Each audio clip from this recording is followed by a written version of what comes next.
Welcome back to my channel What If Legend.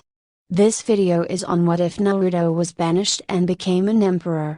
The like goal for this video is 35 likes.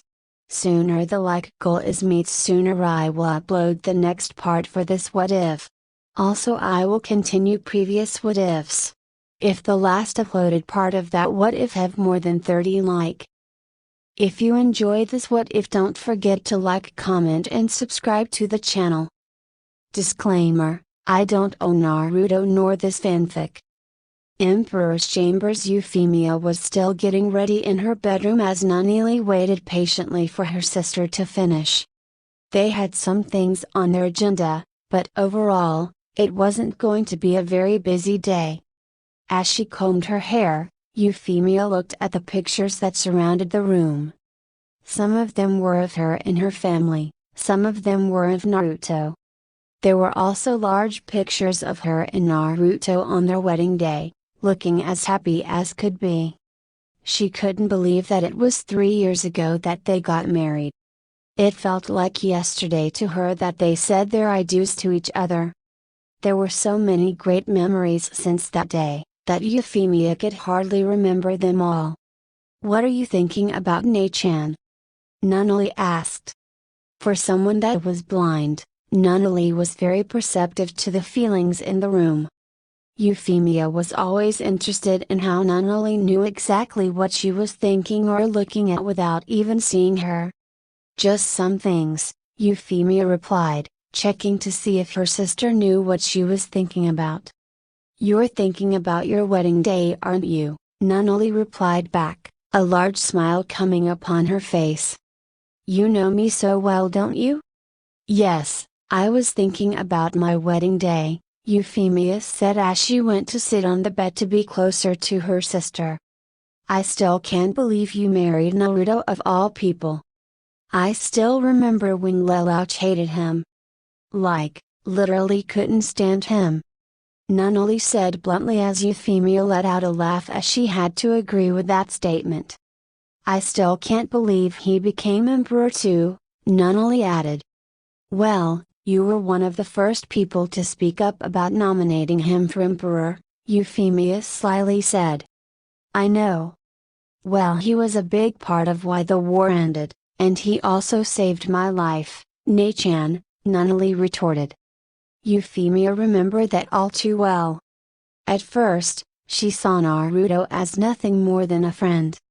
If you had asked Naruto that question, he would have said the same thing. They were friends and allies. Nothing more, nothing less. However, during the war, Naruto definitely changed that feeling, for both himself and Euphemia.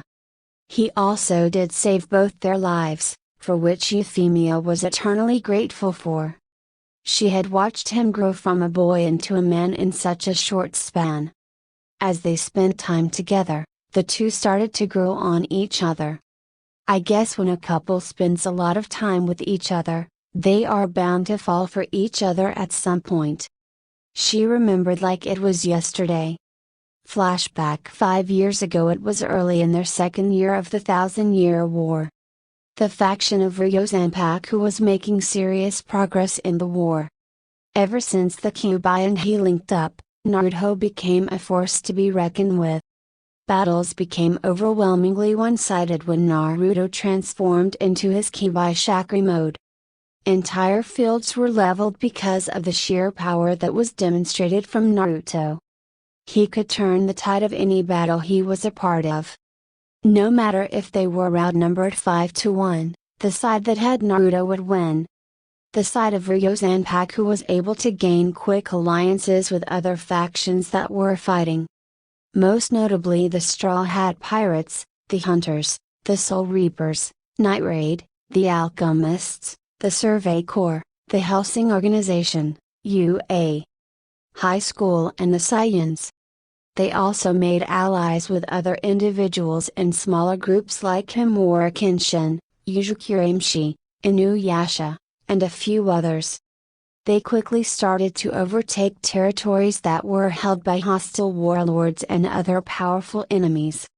There was a council put in place to make sure that each ally was doing its part in the effort to end the war. Like Naruto, many of these factions wanted peace. They were tired of having to fight, not even remembering what they were fighting for other than protecting themselves. That is why when hearing of Naruto's preaching of peace, many flocked to Ryozanpaku to join their efforts. The council that led the Ryozanpaku Alliance, as it was called, were Hayata Furinji, All Might, Boy Mustang, Integra Helsing, Son Goku, and Monkey D. Luffy. They made sure that all the work they were doing was only getting them closer to peace. Battle after battle, the Ryozanpaku Alliance came out victorious. They were on a roll, gaining territory and destroying those who threatened them. Of course, there were always those that remained neutral in the war. One of those factions that decided to remain neutral was the Britannia faction. Led by Lelouch vi Britannia, Euphemia, Nunnally, and Cornelia Lee Britannia, the Britannia faction was one of the strongest factions that didn't have many allies during the war. They were self-sufficient, having much more advanced technology than the other factions, that they didn't need to rely on gaining allies. They were, however, very protective over their lands. With their large army and air force, it was easy for the Britannias to repel invaders. They made quick work of anyone that tried to trespass in their territory. However, neutrality cannot last forever, especially during war. The Britannia faction was drawn into things when a battle between the Ryozanpaku-led forces faced off against a large force of Titans and Millenniums. The battle was bloody. Fighting spilled over into the lands of the Britannias. The border defenses for the were on high alert, and the Air Force was sent in, to kill anybody, regardless if they were hostile or not. Though they were successful in getting out most of the intruders, there were some that were missed by defense forces. It was at this time that the Alliance Council had gone to the Britannias in hopes to form an alliance, even though the Council knew of Britannia's neutrality. However, the Britannias were impressed by the common goal they shared with the Ryozanpaku Alliance. It intrigued the Britannias, yet they did not come to an agreement with the alliance, citing that they wanted to keep their neutrality, though Lelouch was very tempted. They did, however, keep their communications open with the alliance should anything change. Luckily, the open communications came in handy. A few days later, a group of rogue abnormal Titans and Millenniums kidnapped Nunnally in the dead of night. A rescue team was dispatched, led by Cornelia and her Nightmare Squadron. Unfortunately, they had no luck in retrieving the Nunnally. Lelouch immediately sent a line of communication to the Ryozanpaku Alliance for assistance. Without hesitation, a squad consisting of Naruto, Ichi, Yuzukurimshi, Gon Freaks, Deku, and a squad of Survey Corps members led by Levi Ackerman were sent to retrieve the kidnapped princess. The Survey Corps were sent first, trying to track where the Titans and Millenniums had gone. They had found them near the edge of the Britannia territory in a large forest. They sent a message to the rest of the group that they had located the Britannia princess. Ichi, who was the squad leader for this mission, sent Gon Freaks in first to lead the squad. His heightened sense of smell, vision, and hearing would allow the group to go in undetected. Once the coast was clear and the camp was detected, the group closed in. The plan was simple: get the princess out alive and in one piece. Kill anyone who resists. The group moved quietly in the trees. Everybody was in position. On Ichi's signal, they attacked. Yuzuki fired the first shot. Spirit gun. Yuzuki fired his signature weapon from his hand as his shot immediately dropped 5 Millennium members. Mass hysteria overtook the camp. The abnormal Titans, who were in human form, started to turn into their larger Titan form. Luckily, the Survey Corps swooped in to eliminate the few that were there. the rest of the Millennium were wiped out with ease. Ichi put the Millennium members into his Kusukami while Deku and Gon provided the necessary firepower with their Delaware Smash and Jajanken respectively. Naruto was tasked with getting the princess out safely. When he got there, Nunnally was being moved by a Millennium officer in his jeep. Naruto raced after them. He was finally able to catch up, but the Millennium officer stopped and dragged the princess out of the jeep. He held a gun to her head as Naruto stopped in his tracks. Ah, ah, ah. One step closer and she goes boom, the Millennium officer said as he raised the gun to Nunnally's head as he smirked at Naruto. Naruto, on the other hand, looked very unconcerned about the predicament. He had a plan for this. He knew the princess was scared. She was cut up and bruised, with tears falling from her eyes. Hey now, let's just calm down and think about this for a second, he said as he put his hands in full view for the officer to see. He used this as a distraction as a clone sneaked up behind the officer. No one has to get hurt here, Naruto said as the officer turned the gun towards Naruto. You're right. Only you, the officer said before he found himself staring at a large ball of energy coming out of his chest. Naruto's clone had powered up a Rasengan. The officer dropped right there, releasing Nunnally. Naruto caught her, as she was too weak to move. He carried her away to the rendezvous point, where he waited for the rest of the squad to arrive. They arrived with no casualties and returned to the Alliance headquarters. As Naruto carried Nunnally into the medical facility, Lelouch, Euphemia, Cornelia, and the Alliance Council were waiting for them. Nunnally's siblings rushed to her side as Naruto put her onto a gurney. They thanked him for rescuing her and followed Tony Chopper into the emergency room. She was going to make a full recovery. Naruto shared his report to the council, who shared it with the Britannias. It was safe to say that an alliance was formed immediately after that. The two sides also came up with the idea of having a liaison in order to improve their communications. One person from each group would live with the other for a period of time until the two sides felt that their communications had improved. Both Naruto and Nunnally were chosen. Naruto was chosen because the Britannia family wanted to know the person that was responsible for saving one of their own.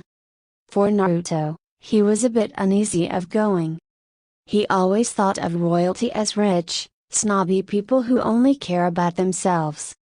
Naruto didn't want to associate with people like that because they acted like some other people he knew from Konoha. However, when Naruto got to Britannia Palace, he was definitely shocked by what he saw. He was greeted by Lelouch, Cornelia, Euphemia, and Suzaku Kurugi. For the most part, they welcomed Naruto with open arms. Naruto was a bit surprised by their actions. After a few months of living with them, he noticed that they lived a relatively modest lifestyle with little to no snobbiness, none of that stuff. In fact, they were the total opposite. They were great people. He loved interacting with the royal family. The only thing that he didn't get was their rules. He wasn't royalty, so Naruto didn't have the necessary manners or etiquette that they had. He was especially uneasy around Lelouch, who seemed to scold him at every opportunity. During meetings that Naruto attended, he would often fall asleep, bored with the procedures and topics the Britannia family discussed. It was amusing to Euphemia and Nunnally, both giggling as they watched Naruto face down on the table, drooling. Lelouch would immediately yell at him, causing Naruto to wake up in a panic. Even at the dinner table, Naruto would get chastised by Lelouch for not knowing the proper procedure for eating. It was as though no matter what Naruto did, it wasn't good enough for him. Luckily, he had Euphemia and Suzaku there to help him out. It was a bit weird at first, but Naruto and Euphemia became fast friends. Both of them found out that they shared the same dream of peace in the West. Because of this, they started to talk every day and were nearly inseparable. They saw each other as just friends but loved each other's company. Naruto also found a friend in Euphemia's knight, Suzaku. The two of them formed a strong bond that definitely couldn't be broken. The three became a tight-knit group, going everywhere and doing everything with each other. Naruto also found out that Euphemia and Suzaku had some feelings for each other. Though they rarely displayed it and were not official, Naruto understood the emotions they may have felt and wished he could feel that one day. He was thankful to them that they never made him feel like the third wheel in their friendship. However, them hanging out did get them into a bit of trouble because Lelouch did not approve of Naruto. Though he was grateful that the Jinchuriki had saved Nunnally, the boy was not one of them.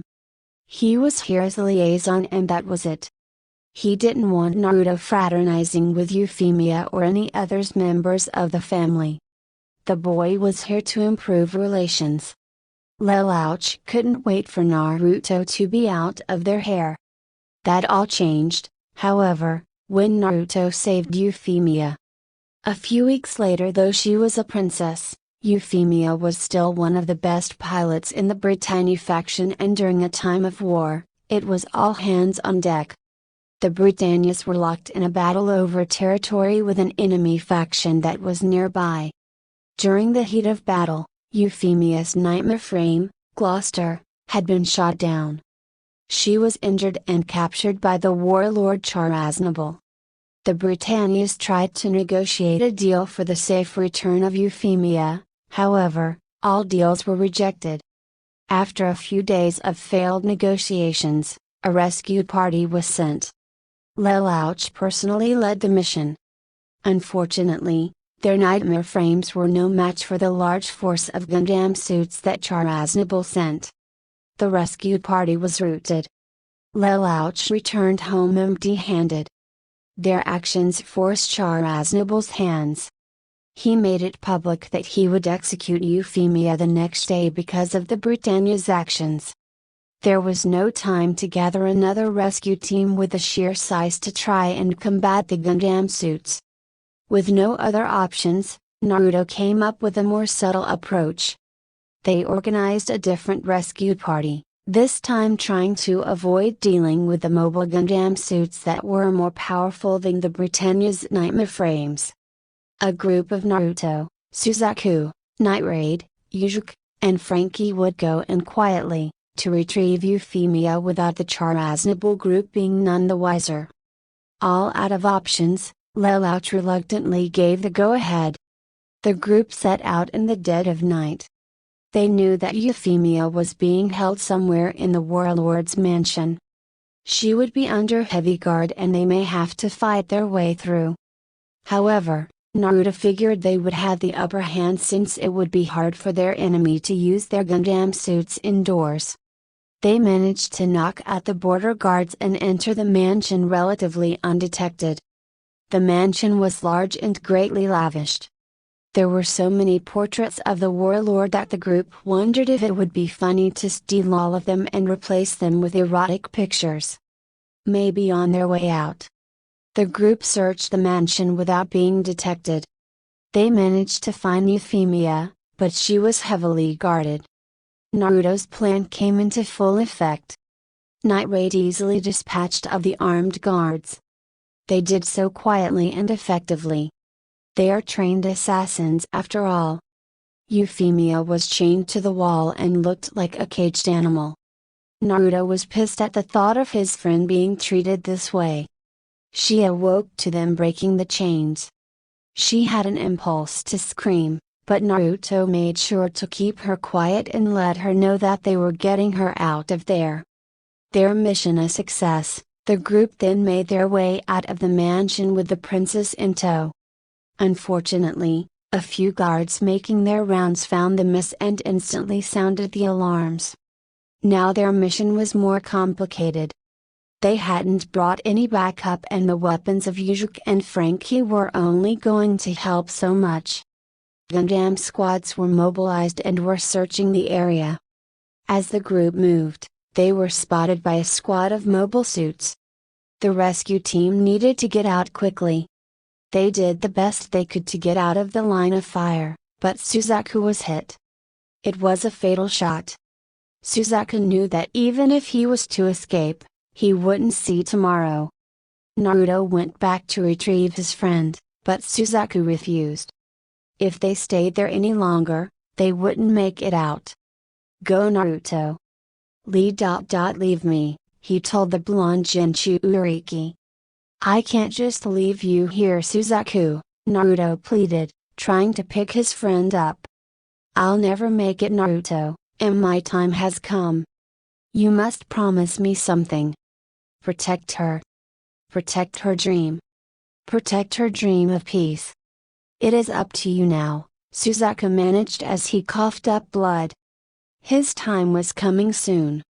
Naruto could only look at his friend as he was dying in his arms. Suzaku gave Naruto one last look. A look of hope.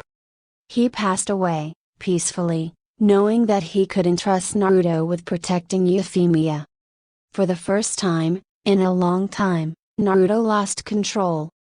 You can take over, Kurama, he said as the fox smirked from within him.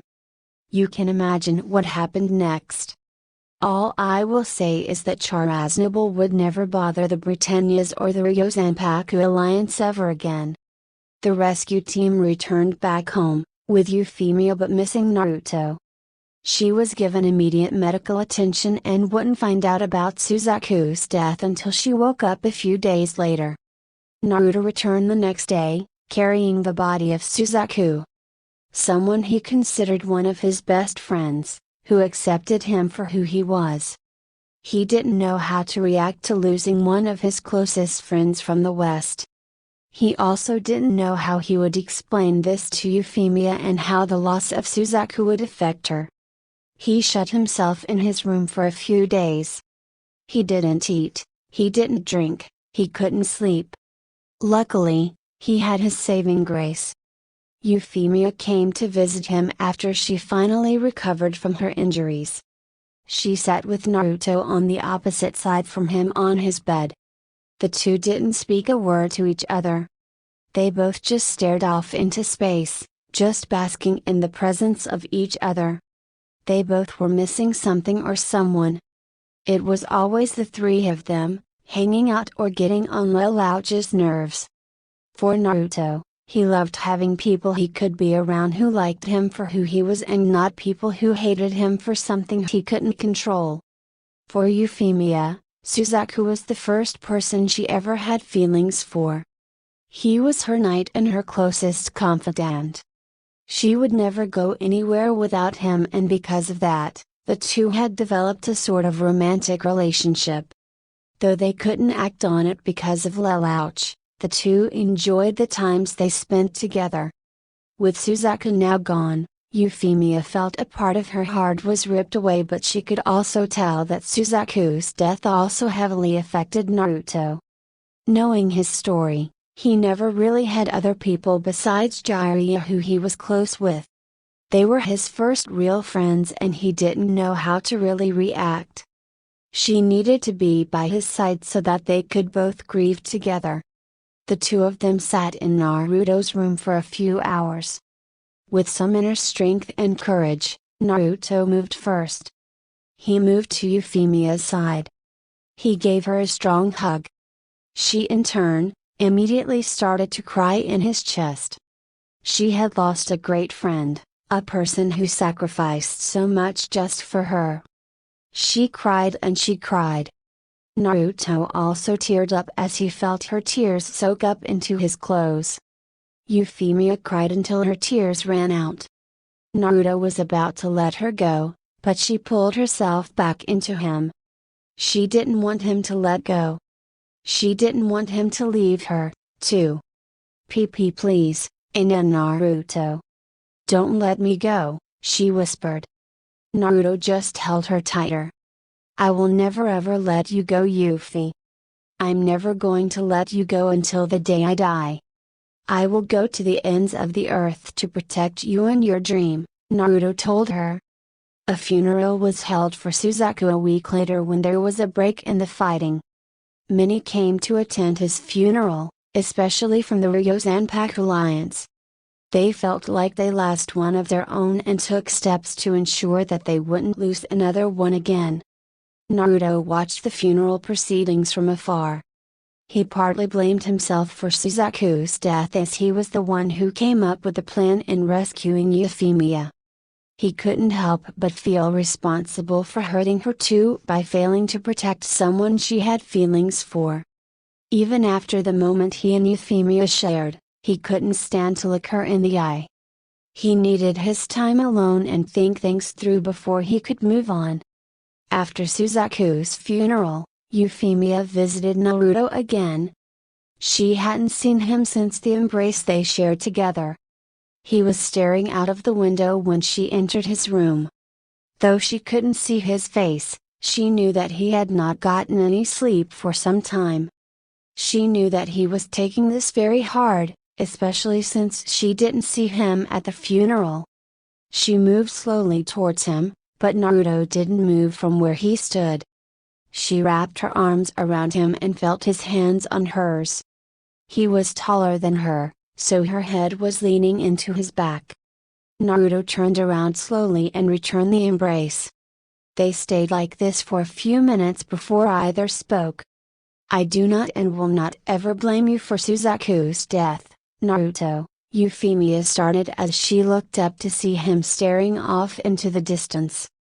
She placed her palm on his cheek and forced him to look at her. Those words you told me a week ago, that you would protect me and my dream. I believe every word of it. Suzaku told me that if there was anyone who could help make my dream become a reality, it would be you, Naruto. You have grown so much in the short span that I have known you, you have surprised even Lelouch with your actions. I know you will miss Suzaku a lot as will I, but he would want us to keep going until our dreams are achieved.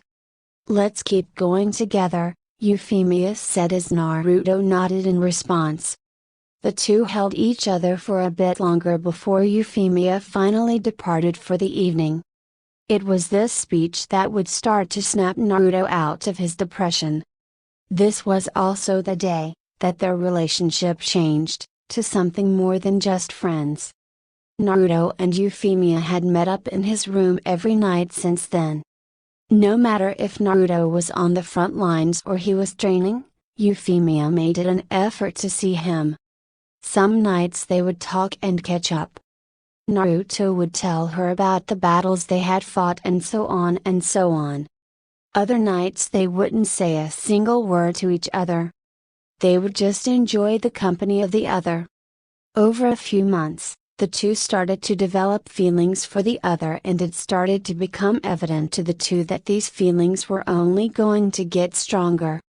Naruto didn't know how to feel about this, especially knowing that Euphemia and Suzaku had once had feelings for each other. He felt like he was betraying his brother, even though Suzaku was no longer alive. He didn't know how to go about this until one night, he had a very vivid dream.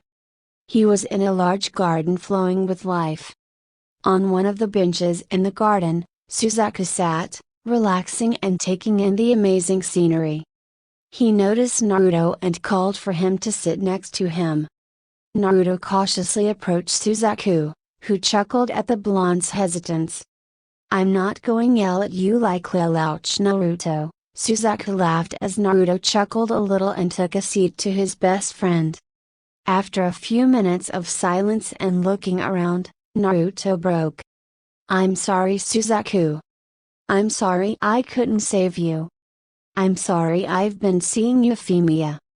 Arg, it feels like I'm betraying you by having these feelings for her. Naruto said as Suzaku started to laugh really hard.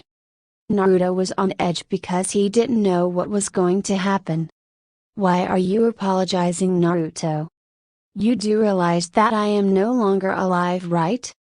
Euphemia can have feelings for whoever she wants and so can you. Besides, I think it's time for both of you to move on, Suzaku said.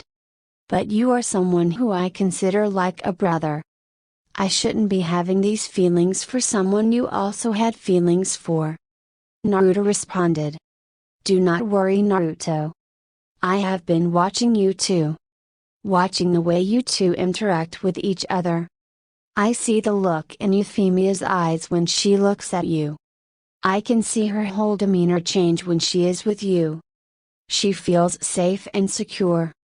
You two were meant for each other. Do not let me get in the way of both of your happiness, Suzaku said with a smile on his face. Naruto was still wary and Suzaku could tell. Though we only knew each other for a short time in this life, we will be brothers for eternity in the afterlife. My last words to you were to protect Euphemia and make sure her dreams come true. You just started to do that and are already 10x better than me. I think now, you should make her dreams come true with you standing by her side till death do you two apart. You are her everything, Naruto, and I can see that she is starting to become your everything as well. Whatever decisions you two make, I will still love you both from the afterlife. I will be watching you both and can't wait to see what the future holds you two, Suzaku said as he shook Naruto's hand. Remember, protect her with everything you have and that will be enough for me, Suzaku said as he started to fade away. Naruto woke up immediately after and saw that the sun was peeking over the horizon. That dream, it felt so real, he thought. He took it as a sign that maybe these feelings for Euphemia were meant to be. He just hoped he wouldn't screw it up when the time came. In her room, Euphemia also awoke from nearly the same dream as Naruto. Was this Suzaku's way of telling her that she needed to move on? She started to feel that her and Naruto were meant to be and hoped she wouldn't screw things up either. With all of that said, Naruto still didn't know how to express his feelings yet, so Euphemia took the initiative and told him first. They were gazing at the stars on top of the roof of the Britannia Palace after dinner. The two sat close to each other, enjoying each other's warmth. It was then that Euphemia confessed to Naruto her feelings. Naruto reciprocated, albeit a bit nervously, as he fumbled with his words a bit. Euphemia got the message and they celebrated their first kiss that night. A little while after they became official, their relationship was known to only a few people.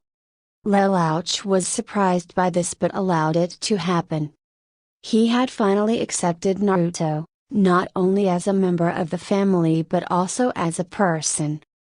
He saw the determination, loyalty, and leadership that Naruto displayed. Though he was young, Lelouch saw that Naruto would be a great leader in the future. Over a year later, even after finding love, Naruto still understood that there was a war to be won. The Ryozanpaku Alliance was officially joined by the Britannia Alliance and its allies.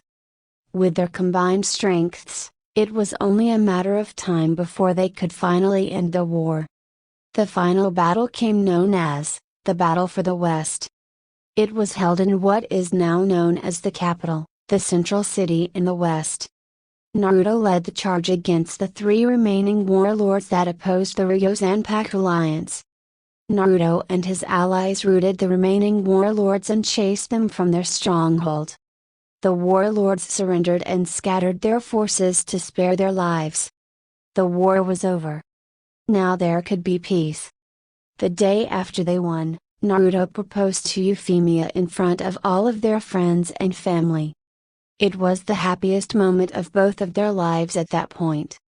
They married that week in a private ceremony, with their closest friends and family there, then celebrated with the civilians of the West, who cheered on their hero and showered him and his new bride with congratulations. Jiraiya, Hayata Furinji, and All Might were all those who were nominated to become emperor, but all declined. Naruto's new brother-in-law Lelouch was the final nominee to be chosen, but he also declined. He, along with the others who were nominated, supported the movement to allow Naruto to become emperor. He believed that the new era of peace should be guided by the person who spearheaded the idea. Naruto was eventually chosen as emperor of the United Western Empire. That, of course, made Euphemia the empress. She hated the title, but she knew that she could deal with it since now peace was achieved. She was just happy that the man she loved had finally achieved his dream, and would make sure that nothing would crush it. She watched Naruto become the one who made all of her dreams come true. Everyone always doubted him, yet he proved them all wrong. He was a hero to everyone, including herself. Present-time Euphemia couldn't believe how lucky she was when thinking back about her early memories of Naruto. Despite his youthfulness, Naruto had turned out to be a great leader. Even though he didn't always show it, Naruto was wise beyond his age. He was given much power but acted fairly. He surrounded himself with people he knew he could trust and were not corrupt. She supported him in everything he did. She couldn't wait for the day that the cause for her husband's sufferings would be eliminated. "Ne-chan, you can't reminisce all day. We have work to do," Nunnally said, snapping Euphemia out of her thoughts. "You are right, Nunnally. Let's get going," Euphemia responded as she put on her outfit for today and headed out to start her day. He must be discussing it now, she thought. The Konoha Shinobi had not progressed very far.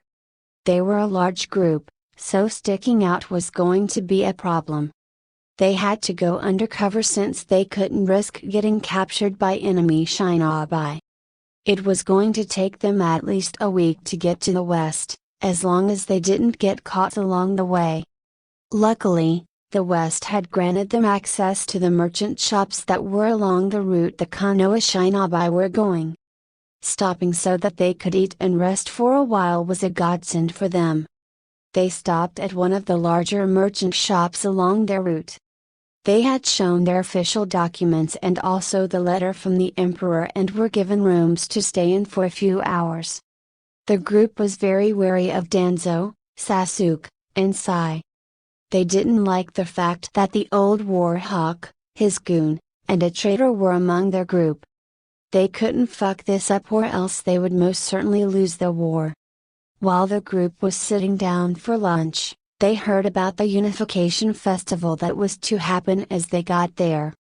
The group listened as a few messengers talked about being able to take a break from their work and enjoy some time with their families at the festival. They heard one of the messengers ask about the appearance of the Emperor during the festivities, to which the other two answered in the affirmative. They mentioned that the Emperor always made an appearance. This piqued the interest of Danzo and Sasuke. Both had fought the Emperor previously and lost. Danzo, not being able to use his Sharingan to influence the Emperor previously, wanted another shot. Not to mention that Danzo and Sasuke's pride was a bit hurt after getting their asses kicked by the Emperor. They wanted revenge. Something that they would probably never get. After a few hours, the entire Konoha group got moving again. They needed to gain an ally as soon as possible. However, they all had a feeling that something was going to go very wrong. "Council room, seems like everyone is here, so let us begin," Naruto said, kicking off today's meeting. As he scanned the room, most of the council was present. There were a few scheduled absences today. All Might was proctoring an exam at UA High School. Tony Chopper was away at the medical center and Son Goku was on leave for an indefinite period of time in what was referred to as Saiyan business. "Who's going to go first?" Naruto asked. A young woman with orange hair, who sat closest to Naruto, stood up first. Her hair was relatively long, hanging down almost the entire length of her back. She had a slim, hourglass figure. Her large, round, brown eyes gazed at Naruto first, before she looked down at her documents to give her report. All equipment items have been purchased for the Unification Festival. I took your advice, Naruto, and didn't hold back on the spending this year. We were in the black last quarter, so there was money left over to spend on the necessities. I managed to get some pretty good deals for the decorations this year, so there are a lot more of those going up on the buildings. Also, a few more food vendors were added. The merchants also did very well this past quarter. We will likely see a profit of 100 million ryo just from the merchants alone, which puts us ahead of schedule in terms of the future plans. We are also expecting record attendance this year for the festival, so profits should be up from the billion ryo we made last year. I'm estimating around 2-3 billion ryo. Those are the more pressing issues that we discussed last time. I know you hate reading reports, but I have the rest of them on your desk for Lelouch to read, the woman finished as she smirked at the last part of her report. She put her documents back into her binder and sat back down. TCH, smart ass. Well, I'm glad there will be more vendors this year. We don't want a repeat of last year when your husband and Gaku nearly cleaned us out before the week was over, Nami, Naruto retorted. Nami's official title was Director of Finance. She was selected because of her expertise with money. Mayu Furangi was chosen by her to be her assistant. Though she enjoyed being in control of the money, Nami hated the official title. She told Naruto that she would only accept the position if she could be called the finance mistress. Naruto obliged, and Nami took the job soon thereafter. Naruto couldn't believe that she took the job just because of a name change. Next to Nami sat her bubbly husband, Naruto's good friend and General of the Seas, Monkey D. Luffy. Like his wife, Luffy didn't want his title to be Directory of the Navy or General of the Navy. He wanted something a bit cooler. He didn't want to sound like he was leading Marines. He came up with General of the Seas, to which Naruto accepted. What was wrong with these straw hats and names? Luffy's position made him the general of the entire navy of the Western Empire. It took some getting used to for Luffy at first, since he was used to managing a smaller crew of pirates. However, he quickly found that he liked being in command of everything, even though he would usually pass those decisions off to Dutch or Rock, his second in commands. Next to them usually sits Tony Chopper, but he rarely attends the council meetings due to his obligations at the medical center. Chopper is the medical director of the Western Empire. Chopper's second in commands are Makensei and Akai Same Koetsuji. Next to Chopper sits Naruto's 5 generals. Zaraki Kenpachi, Ki Same, Boy Mustang, Integra Hellsing, and Naruto's brother-in-law Lelouch. They are responsible for the West's large army that they have built up over the past few years, and also the border patrol. They are all battle-tested and know what it takes to win a war. However, before they can take any action, they must go through Naruto or Euphemia first. In addition to the generals, each of them has their own second-in-command in case they are absent for whatever reason. Kenpachi has Yakiruku Sajishi, Kisame has Himura Kenshin, Boy Mustang has his wife, Riza Hawkeye, Integra Hellsing alternates between Alucard or Sarah's Victoria, and Lelouch has his sister Cornelia. Rounding out the table are Naruto's advisors, Hayata Furangi, Jiraiya, and the absent All Might. Other important members of the Empire that don't hold council seats are Sanji, who is the culinary director.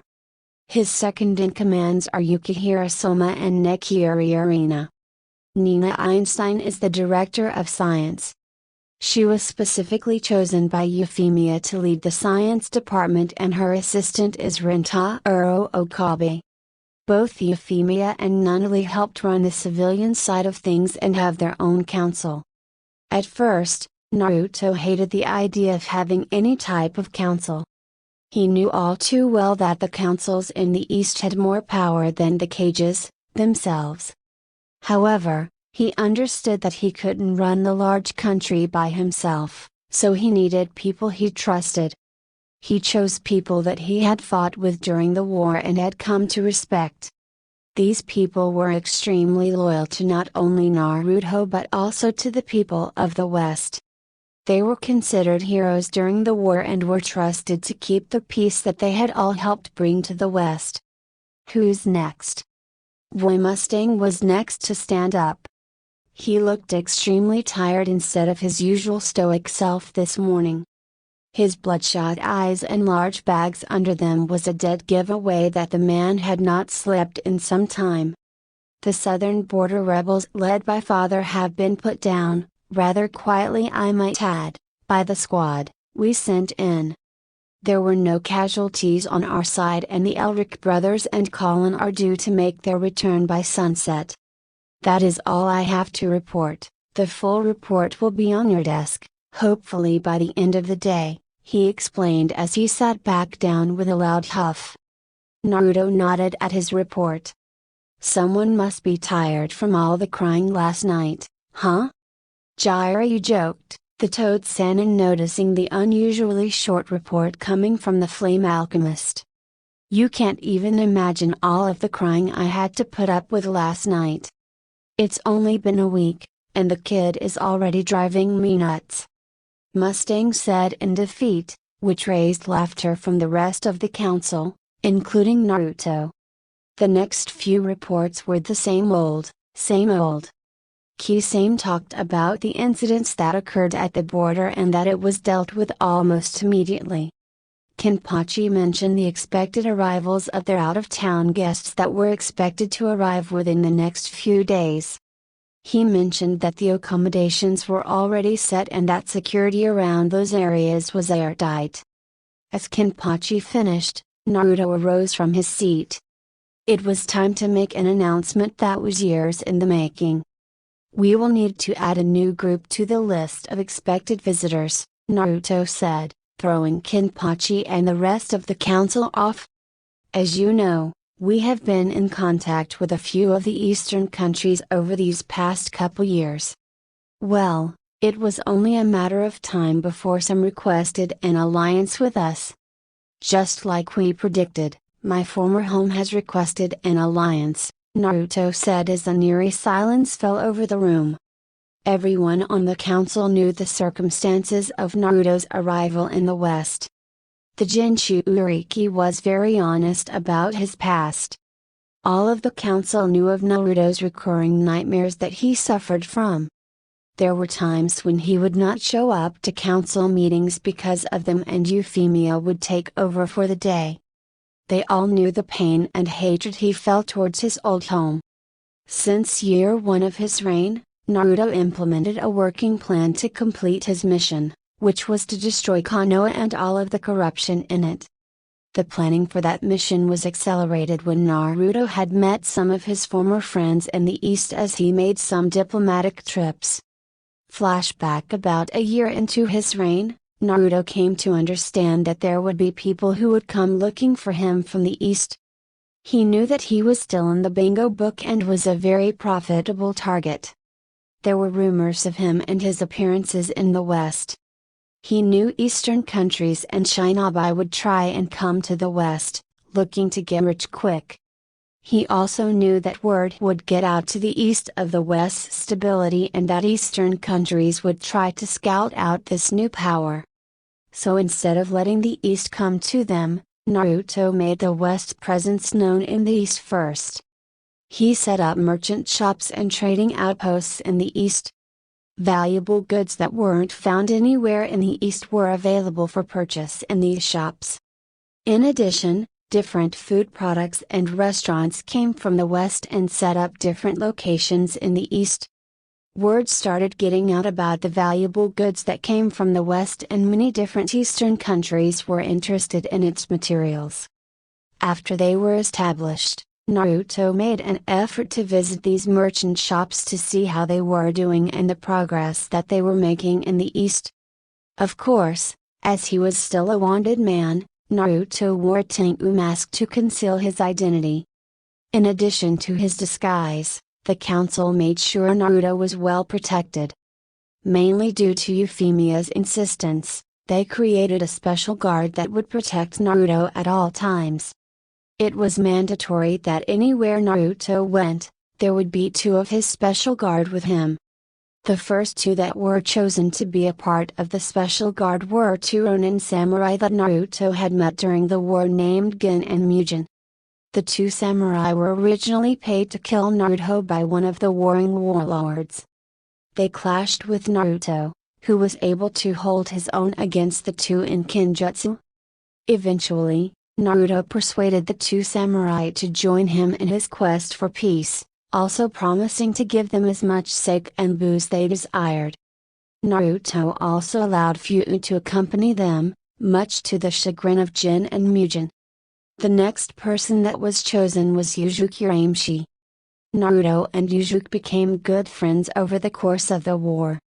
Uzuki admired Naruto's goal of peace and was actually the first one to nominate Naruto for emperor. He was chosen because of his long-range spirit gun. Roronoa Zoro was chosen due to his skills with the sword and also because of his high tolerance for pain. He was Naruto's first choice as one of the special guard squad, but Zoro declined at first, citing his need to be with the Straw Hats. However, with Luffy's blessing and at the insistence of his wife, Nico Robin, Zoro accepted Naruto's proposal. The only thing that he wasn't allowed to do while guarding Naruto was give directions. Shigeru Kozaka was chosen due to her strengths as a weapons master. Being able to turn anything into a weapon gave her the versatility that Naruto needed. She was also allowed to bring her pet mouse Takuma Uru, who was regarded as a special member of the guard. The final member of the guard chosen was Deku. At the request of All Might, Deku was chosen because of his hand-to-hand combat ability, will and determination that he exhibited. This also allowed the young hero to gain more field experience.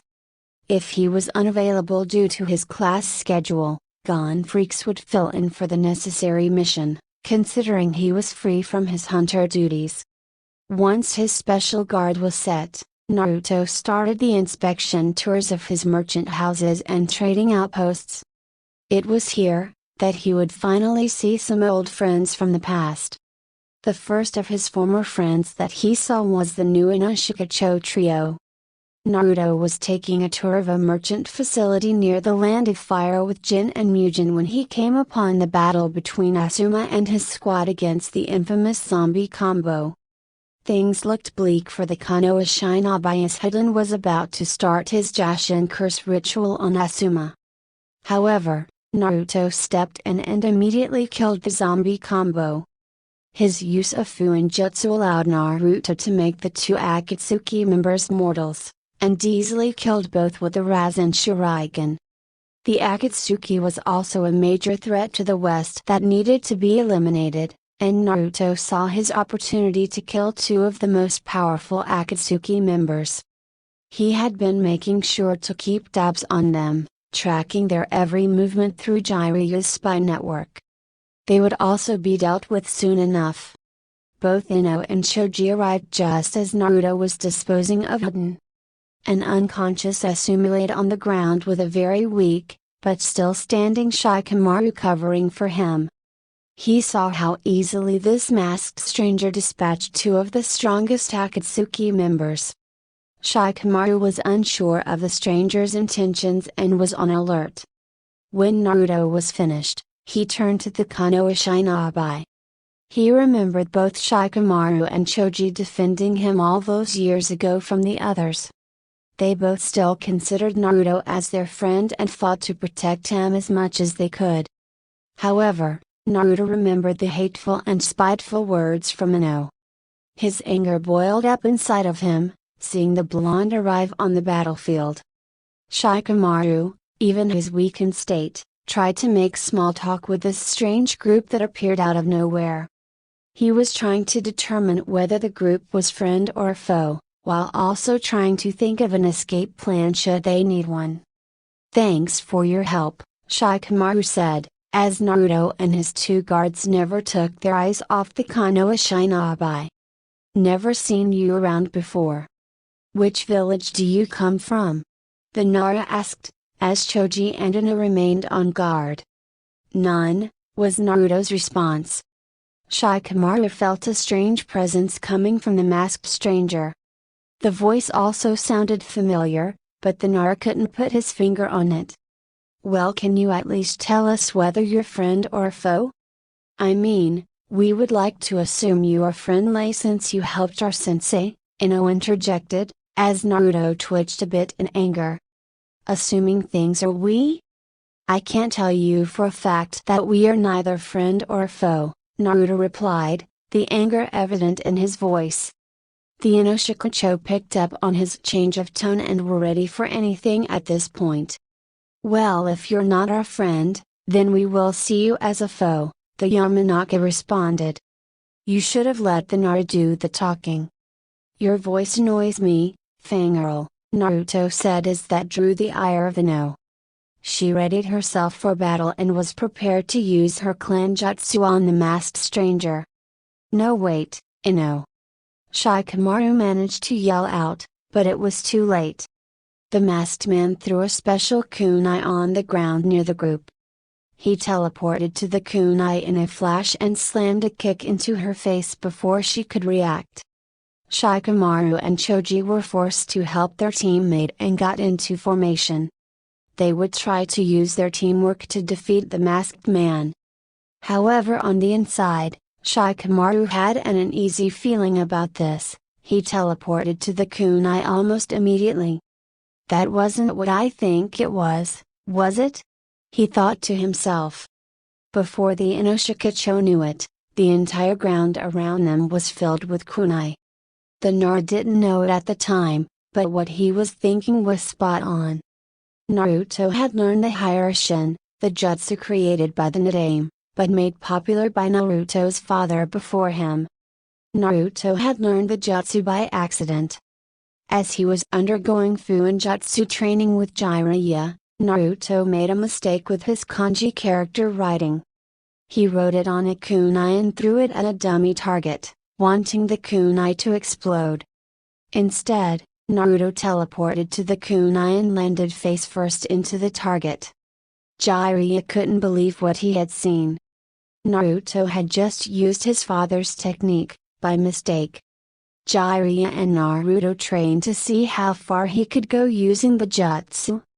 After a while, Naruto improved his Hiraishin distance. He was able to travel about a few countries distance away, and also was able to take about 20 people with him, though he would wear out extremely quickly. Back to their fight, the new Inoshikacho never stood a chance. Naruto jumped around and teleported to each kunai with ease. He knocked out Ino and slammed a little Rasengan into her body. She was bleeding profusely on the ground while Shikamaru and Choji tried to deal with Naruto. Naruto appeared behind Choji and knocked him out with a chop to the neck, which left Shikamaru by himself again.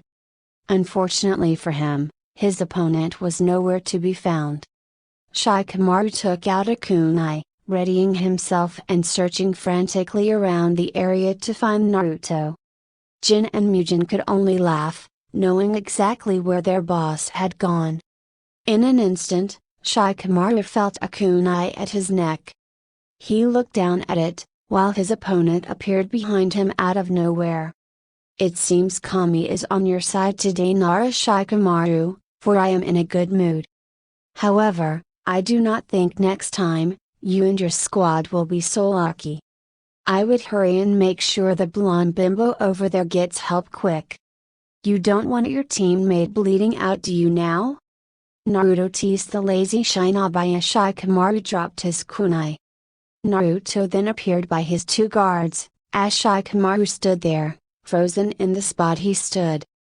The Konoha shinobi watched as the masked man and his two companions vanished in a yellow flash. It was safe to say, the Nara got out of dodge quickly. When they returned to Konoha, Shikamaru gave his report to Kakashi. Kakashi and the elders were stunned by his report. They needed to know immediately if this masked man was an enemy or a foe. Kakashi sent out his available Chunin and Jonin squads. Their orders were to bring in the masked man for questioning should they find him. If needed, deadly force was allowed. When Naruto returned home, he knew the predicament he put himself in. Konoha Shinobi would be searching for him at all times. Euphemia was a bit worried for her husband, putting himself out there like that. For Naruto, however, he couldn't wait for the next group of Konoha Shinobi he would meet. In the meantime, he made sure to ease the nerves of his wife. Team Guy was the next unlucky group to meet Naruto. A few weeks after his encounter with the Inoshikacho, Naruto was finishing up his last stop in this current inspection tour. He brought along Shigeru and Dika for this tour. Team Guy minus Guy himself had been inspecting a few of the West's merchant shops themselves, seeing the items they produced and tried to maybe gauge their power levels. They observed a masked man down the road, who was accompanied by a young woman with raven hair and a shorter young man in a jumpsuit who sported green hair. The group decided to quietly follow them, hoping that they'd maybe get an idea of their strength and where they were headed to next. As Team Guy followed, Naruto knew they had company. He kept walking, looking to lead Team Guy into a trap. He brought them into an isolated location, far away from the main path where it wouldn't be easy to see and hear them. Naruto then stopped, which caused Team Guy to do the same. Naruto sent Shigeru and Deku ahead while he waited. Eventually, the two disappeared into the distance. Naruto took a deep breath before turning around. "You can come out now, Konoha Shinobi," he said as Team Guy appeared out of the trees. "Enemy Shinobi, you are hereby ordered to come with us for questioning," Neji said, as Naruto looked unfazed at his former friends. "I have done nothing wrong," was Naruto's reply, forcing the Konoha Shinobi to ready themselves. "You harmed Konoha Shinobi in battle. That is enough for us to bring you in," Neji answered back. "I was merely defending myself," Naruto replied. "If you do not come peacefully, we will be required to use deadly force," Lee said as Naruto took a fighting stance. "Well then, let's see how deadly you can get," he smirked under his Tengu mask. That's all it took for Team Guy to move in. Neji and Lee came up with a frontal attack, while Tenten stayed behind for support using her weapons mastery. Tenten released a powerful array of weapons at Naruto out of her scrolls. Unfortunately, Naruto was much too fast for that. He shined out of the way easily. Neji and Lee combined tried to land a hit on him, however, Naruto deflected each shot with ease. He figured he needed to separate them, and jumped back to create some distance. He then let out a strong whistle. Out of nowhere came Deku, his punch just barely missed an unsuspecting Neji. Tenten was about to change targets to Deku when Shigeru popped out and swung her staff at Tenten. The Konoha weapons specialist dodged while trying to pop a scroll to get her own weapon out. She wouldn't get that chance. Shigeru gave her no time and was on her every second. She hit Tenten with a combination attack, landing a blow to the abdomen and then the back of the neck, knocking the weapon's Kunoichi out. Lee was having his hands full with Naruto. The masked man was able to keep pace with Lee's taijutsu. Naruto was able to land shot after shot on Lee, finding holes in the taijutsu specialist's defenses. As Lee was focused with protecting his upper body, Naruto started to go lower. He started to pepper Lee's leg, the same leg that Tsunade healed years ago. Eventually, Lee's leg gave out and snapped after taking a kick. He fell to one knee, barely being able to hold himself up and defend himself. He received a swift kick to his head that he barely managed to block in return. Unfortunately, the kick knocked Lee back so far, that it dragged his entire leg across the ground, causing more damage. He grabbed his leg, yelling out in serious pain, and was now out of the fight. Naruto then turned his attention to Neji, who seemed to get all he could handle with Deku. It was now time to give the Hyuga an ass whooping. Naruto jumped in front of an attack that would have landed on Deku and easily caught it. He forced the Hyuga back, causing Neji to get a little off balance. The two stared down each other. "It seems like fate doesn't treat you well today, Hyuga," Naruto taunted Neji. "I do not believe I am resigned to any fate. I learned that from a good friend a long time ago," Neji responded. "Oh? A good friend? Do you Konoha Shinobi abandon those you deem good friends?" Naruto asked, the vile seeping in his voice. "We do not abandon our comrades, especially in their time of need," was Neji's response. "Not according to Uzumaki Naruto." At this, Neji froze. Uzumaki Naruto. This masked man knew Naruto. "How do you know Uzumaki Naruto? What have you done with him?" Neji asked, rage building inside of him. "I haven't done anything with him. He's just a good friend is all," Naruto said as he air quoted the good friend part. "Please tell us where he is, we need to know that he is alright," said Lee, who was crawling near Neji. "Oh, I'm not sure I can do that. Plus, I don't think he wants to associate with people like you any longer. You know, he told me about the two of you. The bushy brows and the Hyuga. How much of his time he invested in you two. The great lengths he went for the two of you. Yet when he needed you the most, you repaid him with silence. I can't believe he wasted his precious time on the two of you," Naruto spoke, anger and rage reaching a boiling point in him. Neji and Lee could only look down in disgust at themselves for their actions. They knew they didn't back up Naruto during his time of need, but were working to rectify those mistakes. This man knew Naruto and he possibly knew where Naruto was. This was their shot at redemption. "You will tell us where he is or so help me Kami I will beat it out of you," Neji said as he got back into his 64 palms stance. "Well, start praying then, Hyuga," was Naruto's reply as his figure poofed into a log.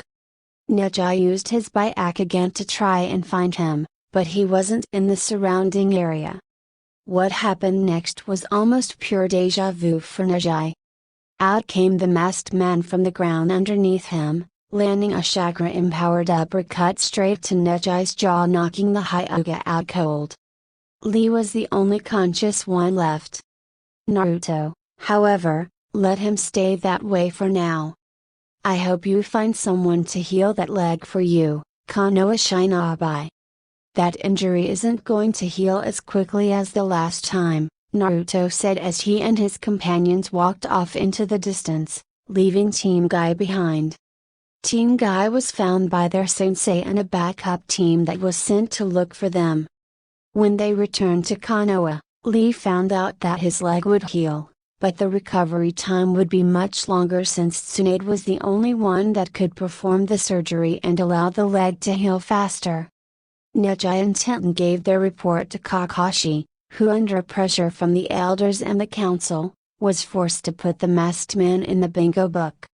Naruto was the first person in history to have himself put in the bingo book twice at the same time. He was ranked an S-class Shinobi and had a fight at your own risk warning attached to his name. The last and final group that Naruto ran into was Team 8. Naruto had brought along both Zoro and Yuzuki for this tour, which would be Naruto's last for a while. They had just finished their last stop on the inspection tour and were prepared to eat Naruto's favorite meal before heading back to the Empire. As they got their food, the group was interrupted by the arrival of Team 8. Naruto was getting extremely annoyed with these run-ins with his former classmates. He would have to leave a strong message with this one. Kurenai and her team confronted the masked man, who looked prepared to eat a meal.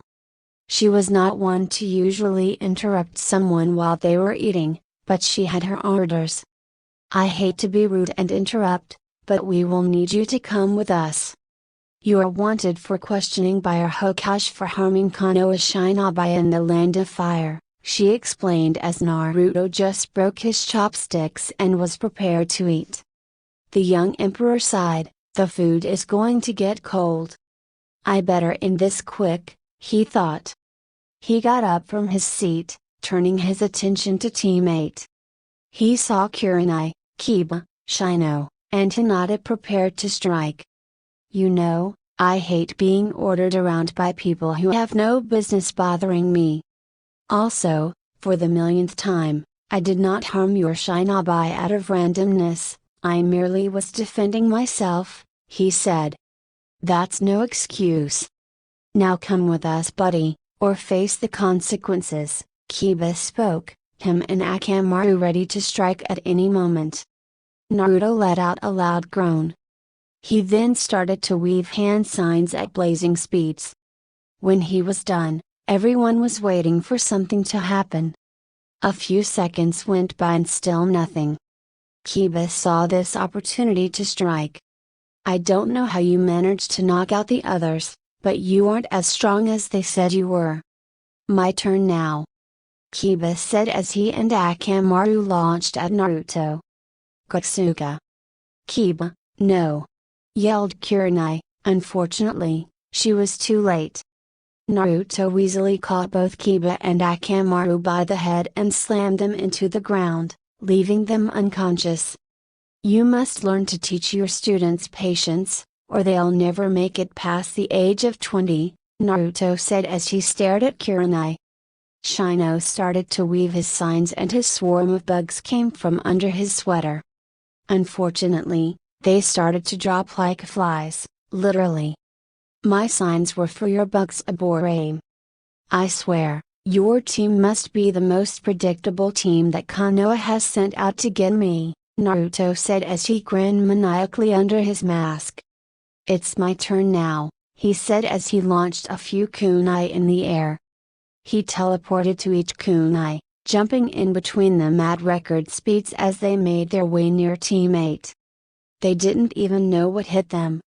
Naruto knocked out Shino with a chop to the neck while he grabbed Kurenai simultaneously by the back of the neck and slammed her to the ground. He left both unconscious as he stood up and observed the Hyuga, who was in her fighting stance, preparing for anything. He studied her. He felt something was different about her. She didn't seem like that shy and nervous girl from before. In all honesty, Naruto didn't really know how he felt about Hinata. He always saw her as a shy person and she would always end up fainting while he was around her. Though she never defended him, Naruto felt very differently about her, leading him to spare her, for now. He turned around and walked back to the ramen, confusing both Hinata and his special guard. They kept a watch on the Hyuga, while Naruto sat back down to eat. He checked the temperature of the bowl, grinning under his mask that the ramen was still hot. He was getting ready for his first bite when, Spirit Gun Yuzuki shot a barrage of kunai that was headed for Naruto. Yuzuki shot down most of them in the air while Zoro finished off anything else that was left. A squad of Tsunanbu, Danzo and Sasuke made their presence known. Hinata went to check on her teammates while the arriving group moved in.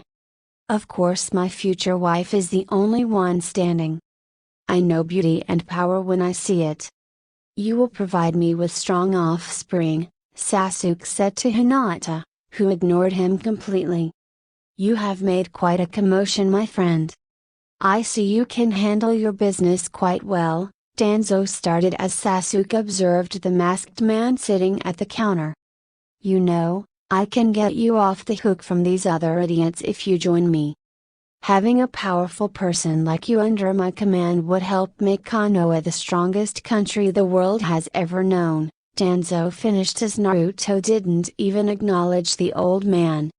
In fact, He was preparing his first bite of ramen when the bowl exploded. The soup and noodles went everywhere. Naruto was furious that a good bowl of ramen had gone to waste.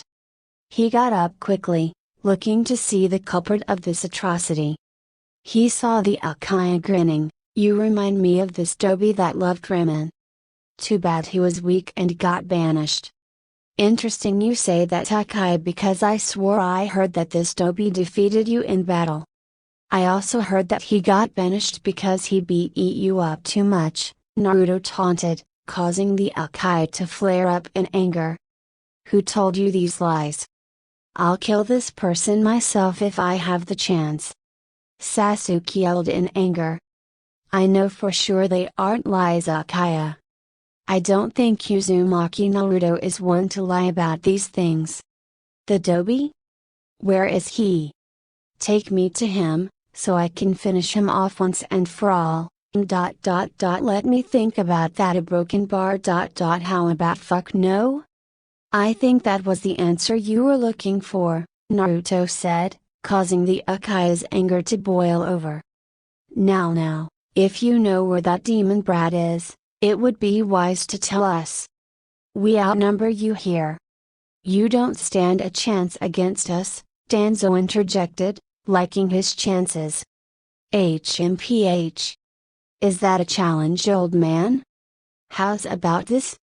Why don't your pet Uchiha, and your little goon squad over here just fuck off?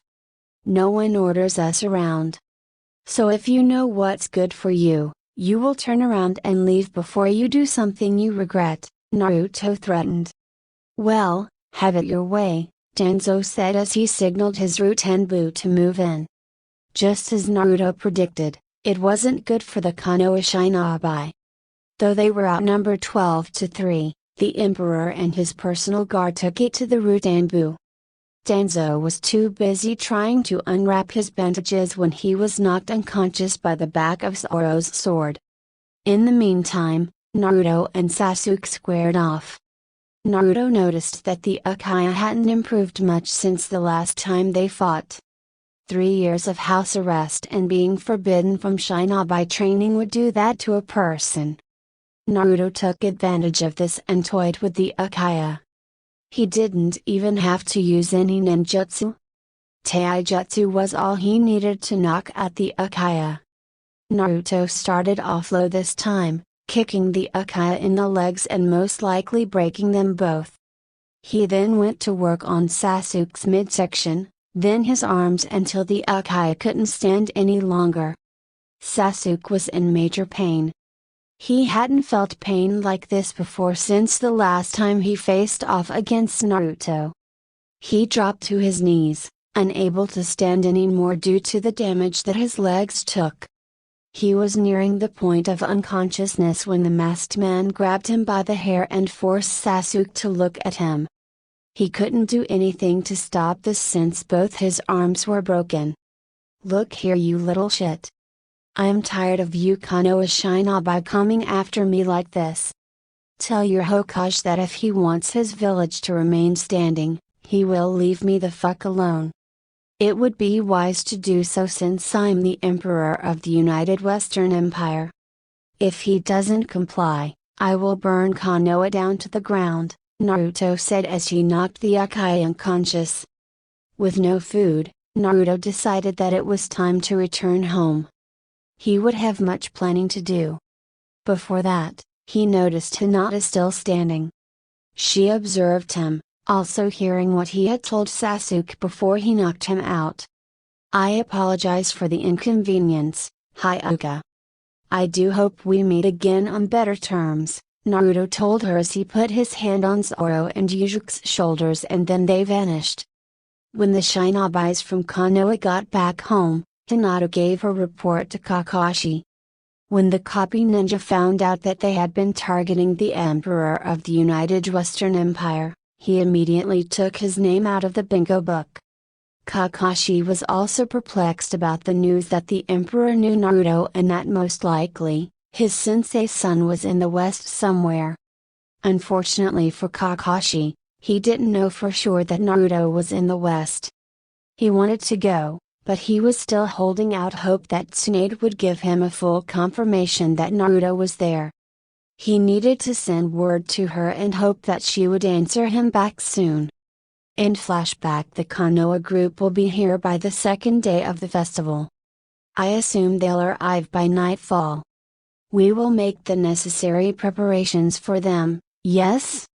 Naruto asked as he directed his attention to Kenpachi, who gave him a head nod. Good. Then it is settled then, Naruto said before a hand rose up from the flame alchemist. Forgive me for the skepticism here, boss, but do you think this is still a good idea to invite them during the festival? He asked. Yes, it is. Everyone looked towards the door as Euphemia stepped in the room, followed by Nunnally and Akam. The rest of the council stood up at attention as the Empress made her way to the side of her husband. It is time they pay for their sins. When they learn who they're dealing with, they will run and hide like cowards, Euphemia finished as Naruto agreed with her sentiments. In a way, this will also allow me to face my demons. When this is all over, we will prepare for the next stage of the plan. Am I understood? Yes, boss, was the reply he got from his entire council. Good. This meeting is adjourned. You may return to your duties, Naruto said as he acknowledged his council and walked out of the room with his wife, Jiraiya, and Ichi. Most of the council waited for him to leave before they all huddled up together. Okay, who wants to bet that Naruto kills somebody from his hometown when they come here? Asked Nami. Everyone raised their hand. I said get back to your duties. Naruto yelled from down the hall. Immediately, the council dispersed and returned to their assignments. 1,000 Ryo minimum, Nami yelled aloud, to no one in particular. Thank you for watching.